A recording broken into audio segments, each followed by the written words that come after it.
What's up, everybody? Welcome to the Rewind, where we break down the Sunday message from City of Light Church. My name is Julius. I'm Derek. And I'm Maggie. And this past Sunday, we actually started our new sermon series titled Functional Family. Yeah, I think it was crazy to hear that functional family, because at first you kind of like, what? Functional family. Because I think he made a joke about it too in the sermon, or when he was starting, he had said something about, like 80% of families saying that they got a dysfunction, and then another 20% he was like, they're probably lying. Because when I hear the phrase functional family, I'm like, man, it ain't functional. It's non-existent. Does that exist? It's dysfunctional, So I thought that was good on kind of bringing that out, so we can get to a point where maybe we can make progress towards how our family can function better, and kind of point out, or be able to look in the mirror and see our dysfunctions and how we can work through them. And I'll say he even had a more subtle troll with the picture for the functional family. It was all the pictures of the celebrities that were that had some dysfunction in the which past, was all irony up on the screen. It was literally all irony. All of them had issues with in their relationship. So functional family like that. It's definitely tough to attain or acquire, because I don't think that exists. Not like every family is like struggling or in a bad position, but no, like a picture perfect family, I don't necessarily believe exists. Right. Yeah, no, I agree. Yeah, I definitely think that the 20% are lying or mistaken if they're saying they don't have a dysfunctional family, or at least some dysfunction seen in their family, right? Like, you can still have a pretty good functioning family, but have some things that, you've either worked on or worked out in that. So I guess the question for us is like, what's your family function or dysfunctional like? Everybody out there, let us know. Yeah. How many siblings do you have? You the oldest? You the youngest? We're both parents in the house. You ain't got to give us all the information if you don't want to. We're about to let you know, though. But if you want to be involved, let us know and say what's up. If you haven't said what's up already, what's up, everybody? All right. Sit up, Julius. What you was looking like as a child? I grew up in a single-parent household for the most part. I am an only child, so I do have a different perspective on things.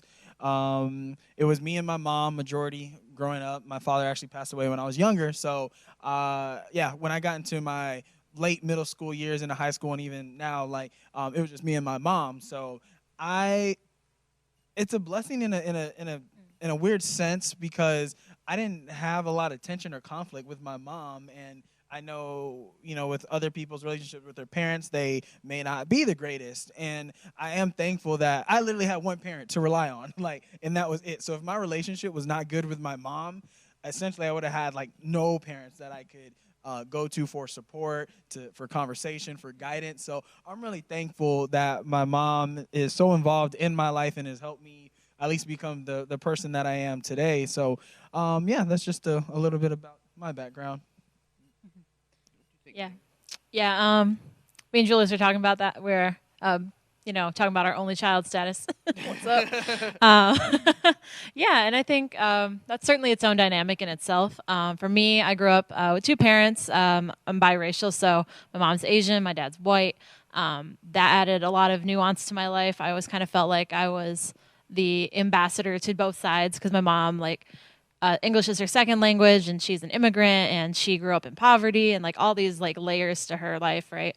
And so I have to read between the lines in her communication and translate them to my dad, who was he was in the Air Force, so I grew up with veteran status and things like that, and he's just a traditional American dude. He had this whole that whole stereotypical era generation is what he looks like, and he's a very direct man. He loves numbers. He loves things directly communicated and specific.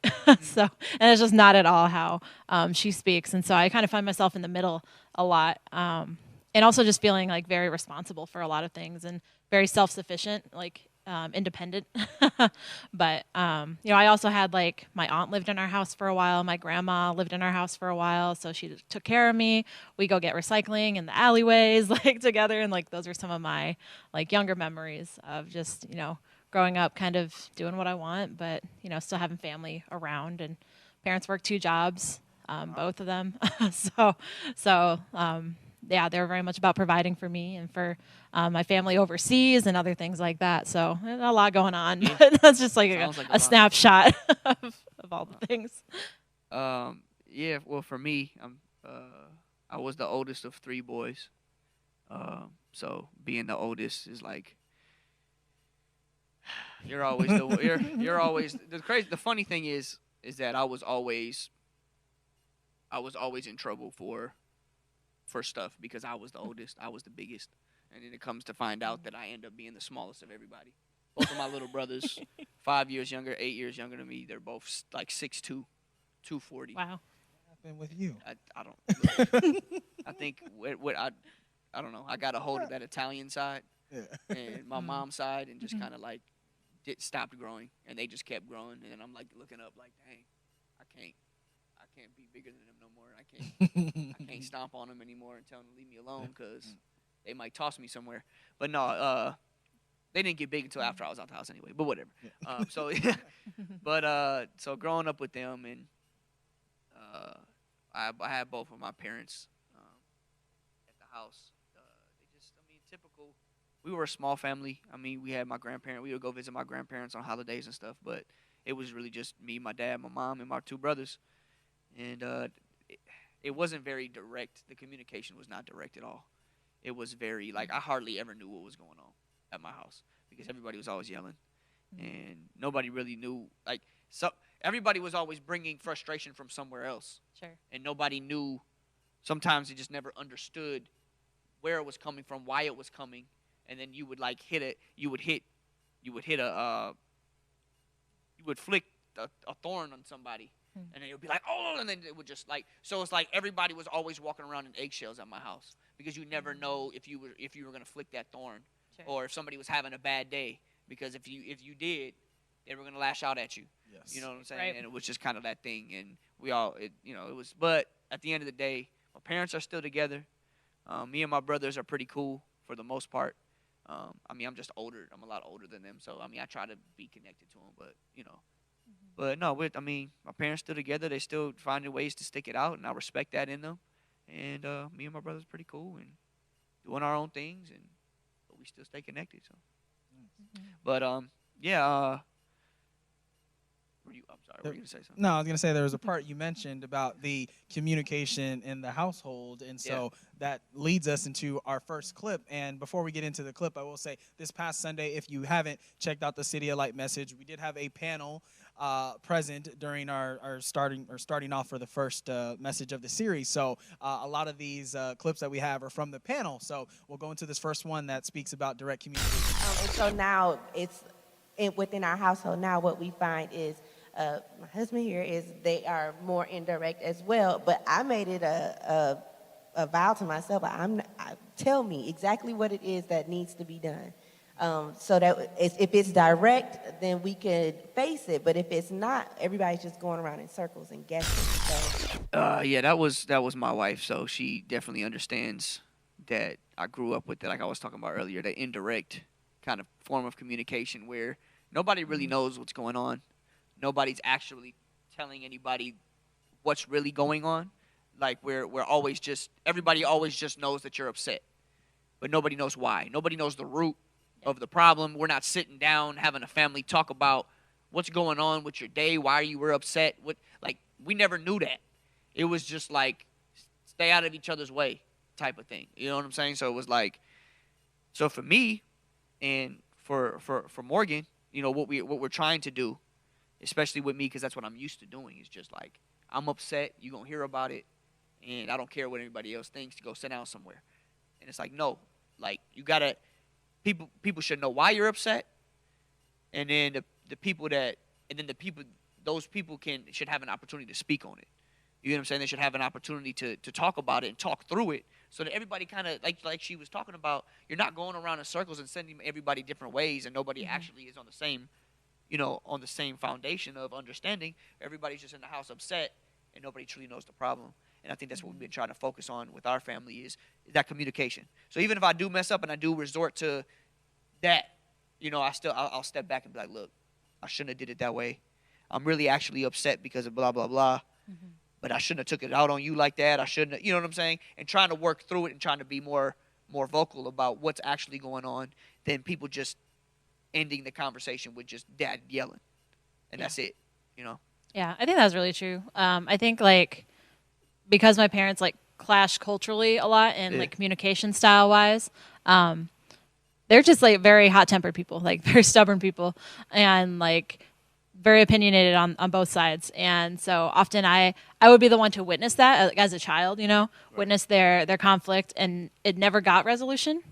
And for me, observing that, like we were talking about earlier, it kind of made me feel like I needed to walk on eggshells a lot. And it's part of a lot of my personal trauma too. But it's when I see other people's having conflict or myself heading into conflict, it really puts me in a panic response, right? It puts me in a response of fight or flight, which most of the time I run, I flight, I just remove myself from the situation, because often it'd be just two ticking time bombs waiting to explode, and I was just I don't know which one's going to explode first. But when they do, they're not going to talk to each other for 3 days, and I am not going to know what to do with myself. Right. So I think as far as family in conflict is concerned, if you have children and you are arguing all the time with your significant other, keep in mind that they're seeing that and they're observing that and they're internalizing all of those emotions, even if they don't know what's going on. Right. So I agree. I now as I'm getting older and learning how to resolve conflict, I'm trying to be more direct and trying to, vocalize my opinion and tell people when I'm first noticing the signs of a conflict, oh, okay, this doesn't feel good. And this is why, and I'm telling you this because you might not know that, and because it's affecting me probably more than you think or Yeah. So, it's just those little healing steps I'm taking, but wish I would have, had the chance to earlier in life. That's real.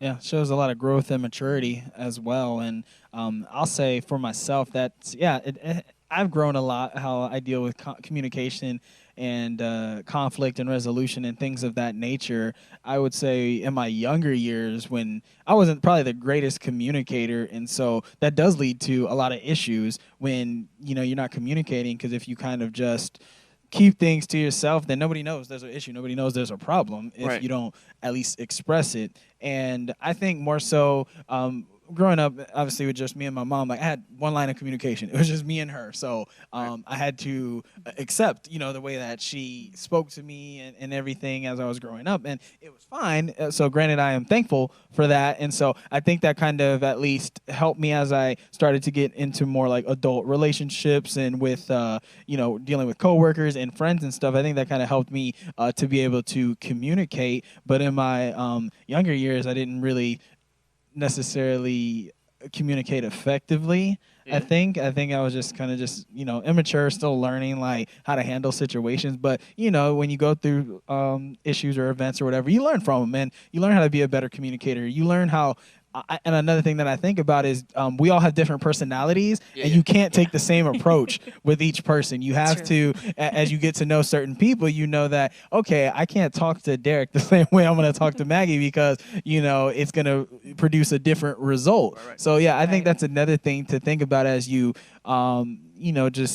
communicate with different people and know how they tend to respond. So, if you can maybe be a little more stern or harsh with somebody because, all right, they're not going to they're not going to dislike me after our conversation, but other people, you have to have a more subtle approach, a more sweet. So I think that's somewhere where I learned dealing and interacting with different people, how to approach conversations. If you do have an issue or a conflict arising, how to approach that. And you got to, obviously looking out for yourself, but then also looking out for the other person, because it's not, when you communicate, even if it's something good or bad, when it comes out of your mouth and your heart, like it's coming from a good spot. Essentially, it's not, you're not trying to tear anybody down, because obviously that's not the goal here. We're not, like, when you're communicating, it's not to just ridicule somebody. No, it's like you want to communicate effectively. You want to obviously get your point across, your feelings across, but not necessarily saying it's your fault. Yeah. You're not necessarily putting the blame on that person. It's just like, hey,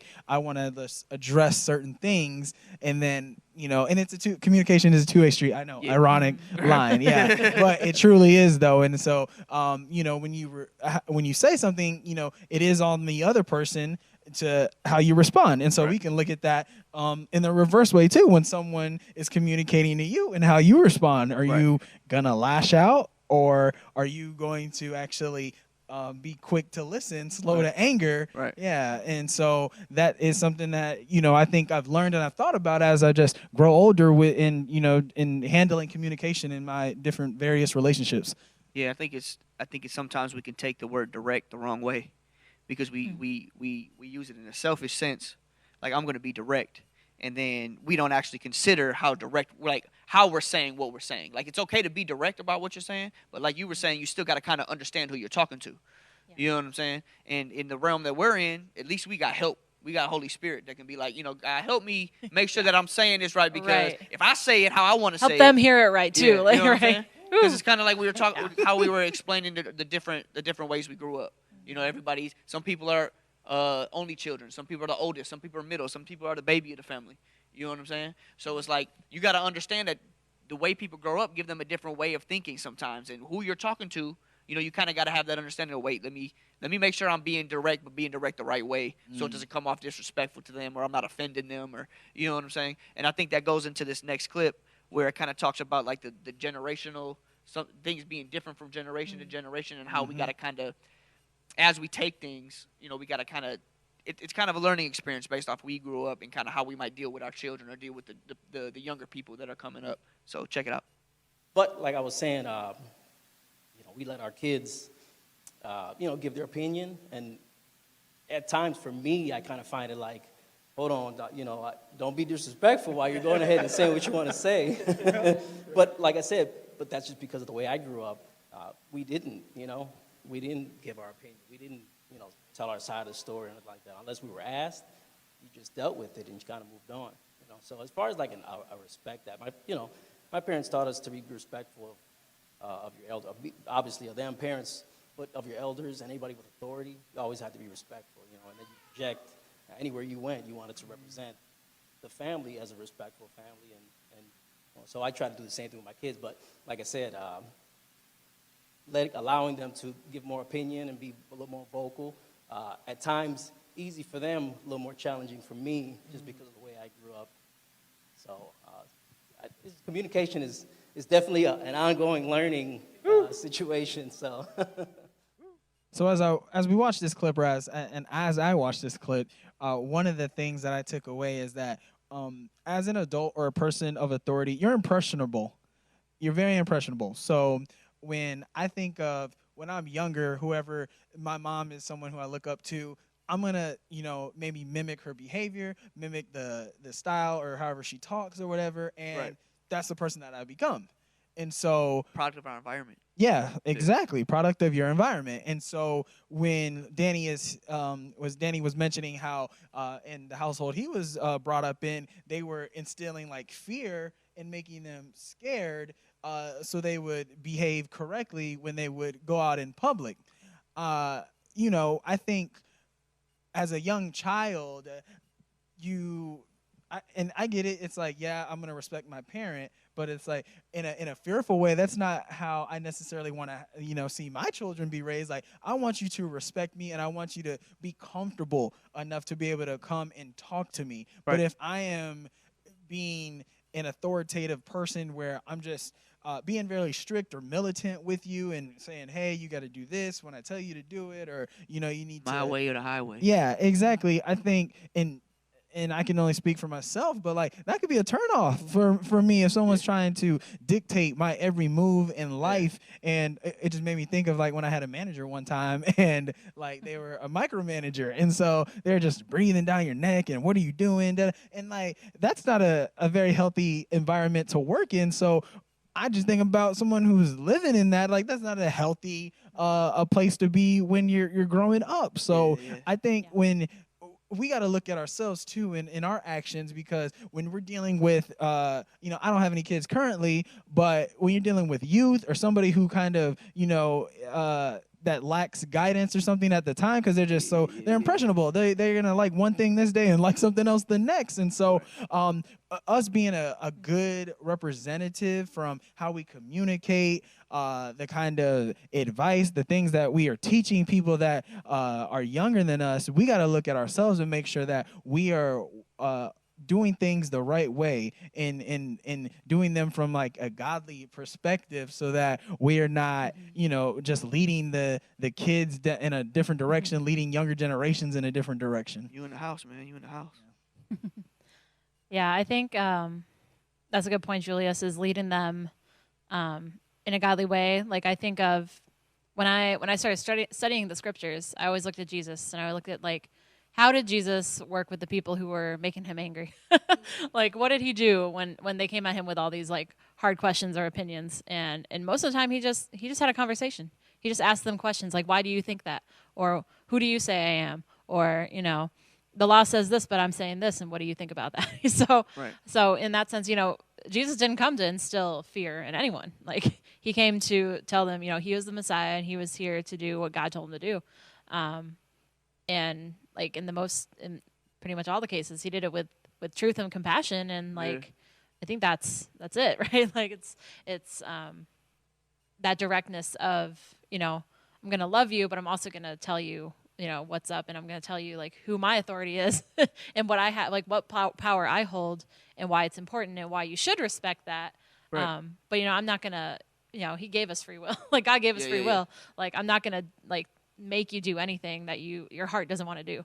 And I think like as I think about my own family dynamics, a lot of our big communication blow-ups were when I was actually older, and when I was like out of the house and after college and things like that, where I started to become more vocal toward my parents and making myself known and making my opinions known, and they didn't quite get it. It's like, you've never talked to us like this before. Like, you're just acting out.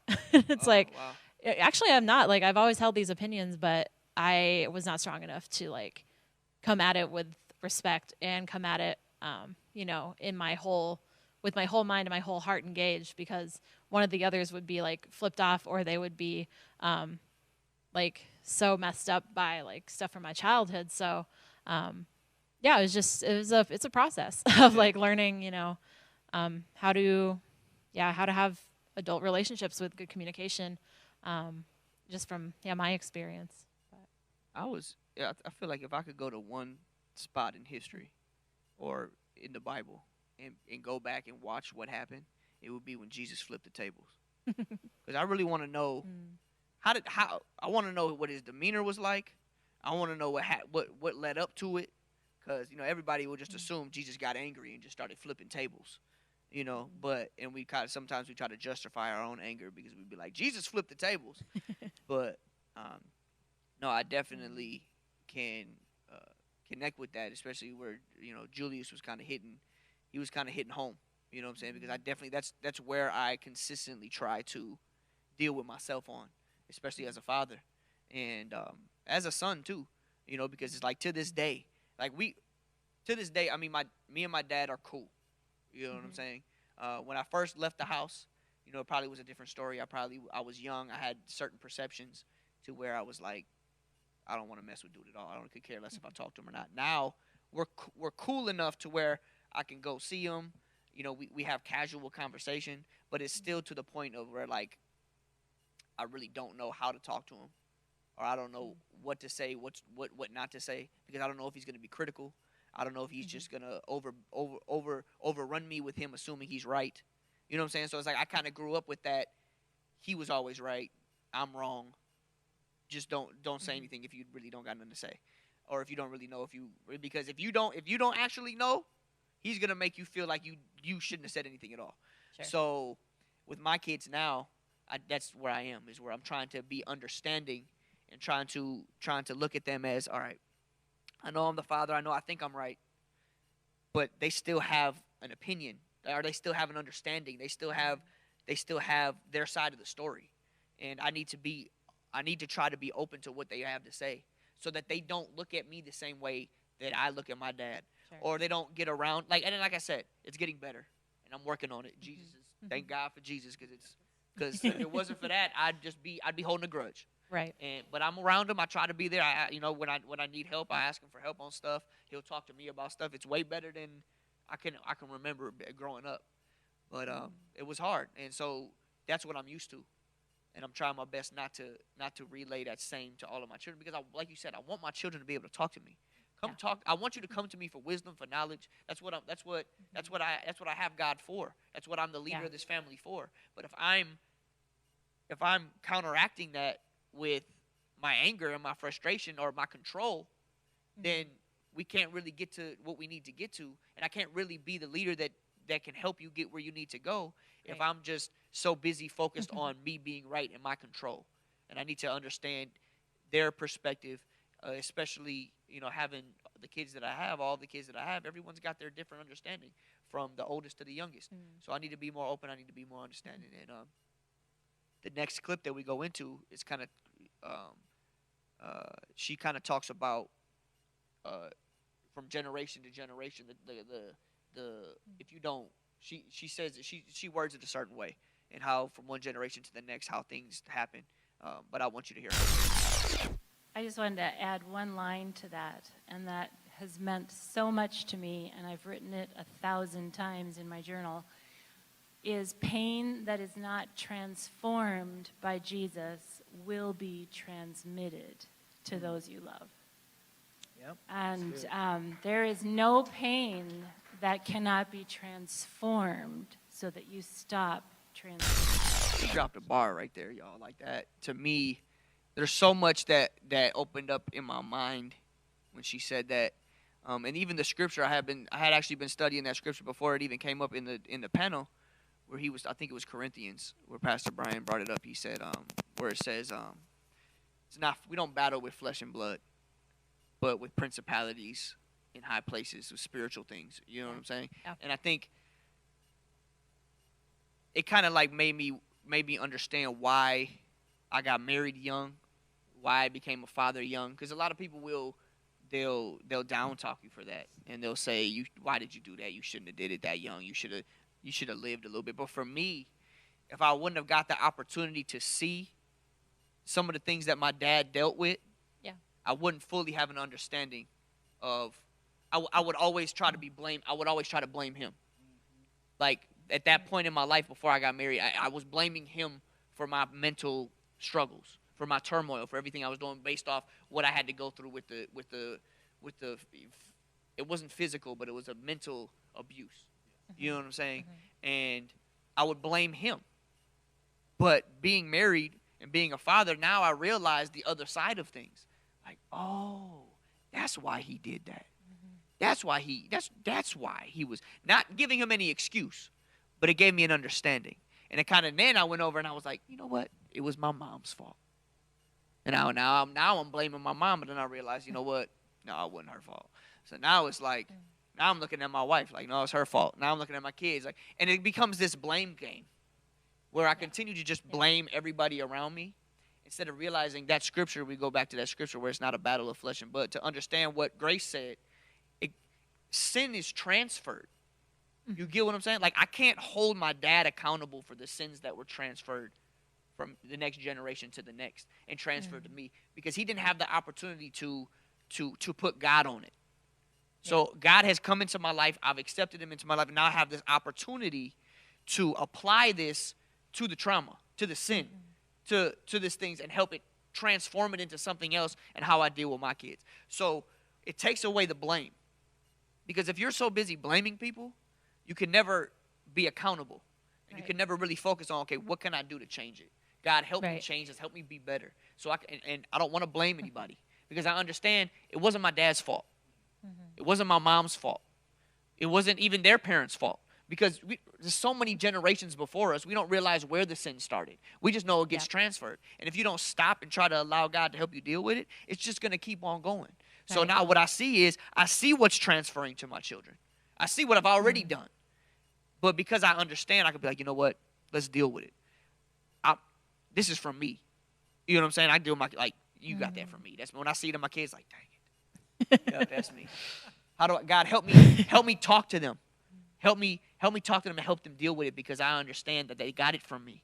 You know what I'm saying? Because this thing is going to transfer. But if I don't stop and address it, it'll never transform into something better. Right. Oh, I was going to say, that's really true, Derek. I think as I've gotten older and I've started to understand and unpack more of like my family's history, man, there's just so many things that I didn't know as a child that like I know now. And I know that as much as I know now, it's not even half of it. Like, I know that there's still some things they haven't told me all the way, or there's things that I just don't know about that they don't know how to explain. And so I agree. It's hard because we can't change what has happened to us, but we can change our reaction to it, right? Like you said, we can find healing. We can, get right with the Lord. A lot of my family aren't Christians. And so like, I might be the first who's actually had a fully engaged relationship with Christ, like most of my life. And, I don't take that for granted. I try, my best to, to be good, to be good with God on a lot of levels. But, I know I'm not perfect, and I know I'm going to have to own up to still the mistakes and the rest of the sins that I don't even know about that are going on, that I don't want to transfer. So, I think it's, that continuous heart check, with how I'm living my life and how, whether I'm mentoring somebody or whether I become a mom one day, whatever that looks like, to make sure that it's coming from a place, that's Christ-led and not, trauma-led and not coming out of the hurt. Are we transferring? Right. Hurt people, right? It's that whole mentality. So I think that's what Grace is getting at. And I will say, like, all of us were not perfect, and we will, slip up and maybe say something we shouldn't have or act it out in a way we shouldn't have. But thank God for forgiveness. And so when, as Grace dropped that bar, we have to forgive ourselves sometimes, when we slip up. But if we don't at least talk to God about it or bring it forth to him, we're just going to continue in that same cycle and same path of acting in the same way or speaking in the same way without allowing God to intervene. And you mentioned like how we don't know when it started, like, the sin and then getting passed down to generation. But I think it becomes on, whoever that person may be to at least bring it to God when you do see it happen and talk to God and be like, hey, I don't want our relationships to play out in this manner. I don't want to continue to, have these disagreements or these communication issues. It's like I want to bring it to God, and I want him to be involved so that he could mend the hurt. He can mend the broken relationships. Right. And I think that's a part that it's on us to bring it to God, because if you're not allowing him to intervene, then you're just going down the same path. Right. And one thing that I like that Maggie said was that we're going to, we are all sinners. We're going to continue to slip up. We're going to have our faults. But, we have to own it. That's one thing. We have to own it. And we can grow from that. It's definitely a growing moment that even when we do have incidences where we have not lived up to what God has called us to be, we can definitely learn and grow. So we're going to check out this next clip that discusses, taking ownership when we're not acting in such a way. And one of the things I tend to do is, nowadays it's like if I'm upset about something, I have a completely different opposite effect. Instead of being completely silent and not saying anything, I've made up my mind I'm not going to be silent anymore. So I'm going to come to you and I'm going to speak about this, and you may not be prepared to hear this, and then all of a sudden it can be taken the wrong way. But then I step back and I have to always apologize for my part. Like, I shouldn't have said it that way. I said it that way because it's part of my trauma, but that's not how I meant it. And I think that's always important, to go back to the person after everybody has had some time to reflect, and own up for your part. Yeah, so I was thinking about what May was saying on ownership, and I know maybe it's because she's Asian and my mom's Asian, but it got me thinking about this one time in my early 20s where me and my mom had a big fight over the phone. They were being too helicoptery over my life and hovery, yes, and they didn't know it, and so I told them, and we had it's a big blow up and arguing. They didn't like it, and just like talking about all of our trauma, like all of our problems in one like phone call, right? So I remember, we got into a heated argument. We were like, everyone was crying. Everyone on the phone was crying. We were yelling at each other. Like, heat was coming out our ears, and like we hung up. And I was just like in my living room, like sitting on the couch, like huffing in like anger and like frustration. And I think it was like maybe 10 or 20 minutes later, my mom calls me back. And she's like not angry anymore, but she's like sobbing, like crying, like really sad. And I was like, hey, I was like, why are you calling me back? She's like, I know we said a lot of things, but I just want to make sure that like, whatever like happens, like please don't hurt yourself, don't kill yourself, like don't do any of that. And I was like, oh, yikes. Like I wasn't planning on it, but I thank you. Like, Wow. And I think for her it was a moment of ownership. Like for her, it was, she realized, maybe for the first time I've ever seen it at least, she realized like, oh, I really said a lot I didn't mean, or like I really let out like a lot of things that you didn't deserve. And she kind of talked about that too after she said that.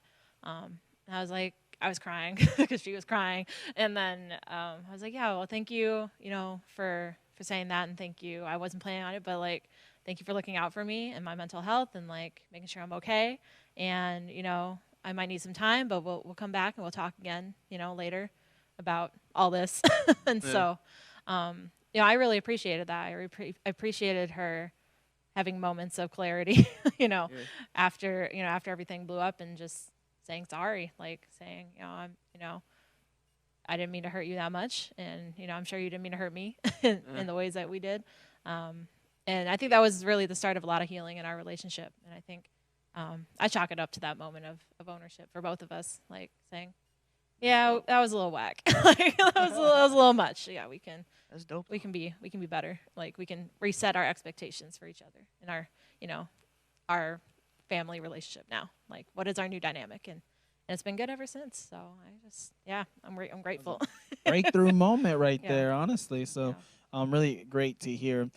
An admirable trait that I find in people is someone who can be honest, have integrity, and take responsibility for their actions. So I know we talk about, I'm a product of my environment. This is how I am, X, Y, Z. Yeah. But that only goes so far to Yeah. a point where it starts creating and causing conflict. Yeah. And if you're just going to sit there and rely on that excuse, in my opinion, about, Yeah. oh, this is who I am, then you're probably going to burn a lot of bridges and crush a lot of relationships because you're just kind of just being stubborn and stuck in your own ways. But, I think a part of growth and maturity is realizing when you are wrong and addressing it and apologizing to those other people. And it just reminds me of, we should forgive others because, God forgave us. And I try to keep that mindset to be like, I should not hold any grudges against people because I ain't perfect. I'm far from it. Right. And so because somebody, I had a disagreement with them, or they may have, or I felt that I've been wrongly treated, like, am I going to go on just, disliking them and not caring for them the rest of my life? No, it shouldn't be that way. I should forgive them. And one thing I do like that Pastor Brian said towards the end of the message was that, yes, there's people that may have hurt you, but you can stop them from getting to that point or that part, in your life. It's not like you will cut them off completely, but it's like, okay, I understand there's a certain, like, our relationship can only go so far. Yeah. Essentially. So, it's not necessarily wrong to completely just, I would say like this. You can remove somebody, but you shouldn't just delete them out of your life. And I think we've talked about this, in some of our small group things, is that when we talked about you don't want to see certain stuff on social media. It's like I didn't want to delete you. I just wanted to remove the Unfollow content for a while. that I'ma I just see. unfollow- I'ma just exactly. unfollow you, I just yeah. don't want to see the content. But I mean, in a real life perspective, it's like, hey, you got to a point where you hurt me, so I just gotta, remove myself. I'm still there. I can, if you need me, whatever. But at a certain point, it's just like, our relationship is only gonna go that far. Right. No, that's real. I mean, that's definitely it. Like being able to have that understanding, and I think for Maggie, I think what that kind of speaks to, it just sounded like a buildup of non-communication or just not being direct with so much things that it finally gets to this boiling point and everything. The crazy thing with me is that the most I learned from my dad is when he went over the edge and he started snapping. And I learned, then that's when I learned stuff about him. And I'd be like, that happened to you? Right. I never would have known. It's not like he talked to me about it, but he'd snap him. Dude, when I grew up, dude. And I'd be like, dude, I didn't even know that happened to you. It's like I didn't know you went through that. Right. So now, even though he just cussed me out, Right. it allows me to kind of be like, in a way, it helped me have an Like, understanding all right, of yeah. and so now that I'm a father, now I kind of understand, like as a child or even as a teenager or however, how I might have had an effect or drew certain things out of him that he was struggling with, and I can kind of have the understanding and look back, like, you know what, I'm gonna take ownership for what I did, even though maybe he shouldn't have cussed me out or snapped on me or whatever, but I can see that he was dealing with so much and he just didn't know how to communicate it. Yeah. So now God help me to be able to not be the only way my kids learn from me or people learn from me is me lashing out. Help me learn how to talk about it. Help me learn how to be direct so that I can continue to build these relationships with my kids, with my wife, with my friends, so that people can understand me. And I take pride, not like a negative pride, but I take pride in trying to be transparent the best that I can and trying to help people understand or relate to people through what I go through. So everybody out there, I think it's just that's what it comes down to. Like Julius was saying, is that we gotta take that ownership, and we gotta put forgiveness where forgiveness needs to be, and we gotta be able to move on to what we need to move on to. So everybody, just take a second to breathe. I know they hurt you. I know I know it sucks. I know you're hurt by it, but playing the blame game, just sulking in it, and just accusing everybody else for what you're dealing with isn't going to get you anywhere. It's just going to keep you stuck. So grab a hold of God, grab a hold of that forgiveness, look in the mirror, take whatever ownership that you need to take ownership of, and just be like, you know what? I forgive them. I forgive myself. And I want to move on, God, because I want to see what's next for me. I want to see myself be a better husband or wife. I want to see myself be a better friend. I want to see myself be a better father or mother, or grandparent, or coworker. And just give yourself a chance to breathe and to reflect. And I hope that something that we said was a blessing to you. I hope that our transparency allows you to understand that, look, nobody is perfect. We're not in this thing. We're not going to church because we're so good. We're going to church because we need God. And we know we need him because we know we're dysfunctional. So God, help us learn how to be a part, how to be more functional and how to make our families more functional. So God bless everybody out there. I hope y'all have a great weekend. I love y'all, and I'll see y'all next week.